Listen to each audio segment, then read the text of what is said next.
The unfinished bridge. Aman had always been an average student, an average athlete, an average everything. No matter what he did, he never felt good enough.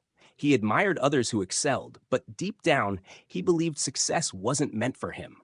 One day, his school announced a science competition. The challenge? Build a bridge using only paper and glue, strong enough to hold a small weight. The winner would get a scholarship. Aman wanted to participate, but doubt crept in. I'm not smart enough. Others will do better. What if I fail? His best friend, Kabir, noticed his hesitation. Aman, you should join. You always have great ideas. Aman shook his head. I'd mess it up, Kabir sighed. You haven't even tried. That night, Aman sat in his room, staring at the competition poster. He picked up a sheet of paper and began folding, cutting, and gluing. He failed, again and again. Every time his bridge collapsed, so did his confidence. Days passed, and the deadline approached.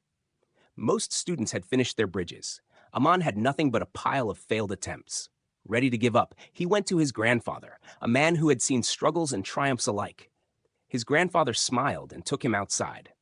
There, in their backyard, stood an old, unfinished wooden bridge that once connected two parts of a small pond. It had been left incomplete for years. Why didn't you finish it? Aman asked. His grandfather chuckled. Because I thought I couldn't. Aman looked at the half-built bridge. It stood as a reminder of self-doubt, a monument of hesitation. His grandfather continued, the only thing that truly stops us is the belief that we can't. Finish your bridge, Aman.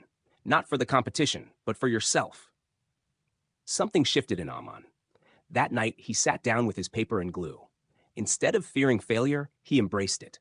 Each mistake taught him something new.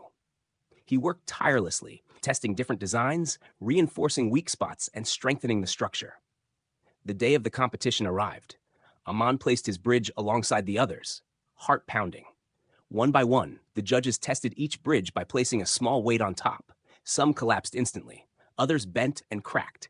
Then they reached Aman's. The weight was placed. His bridge held. Another weight, still standing.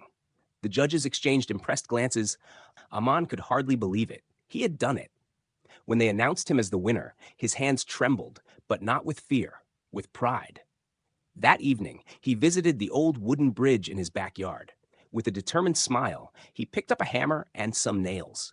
He was ready to finish what had once been left undone. Moral: the most important bridge you will ever build is the one between doubt and belief. The moment you trust yourself, nothing becomes impossible.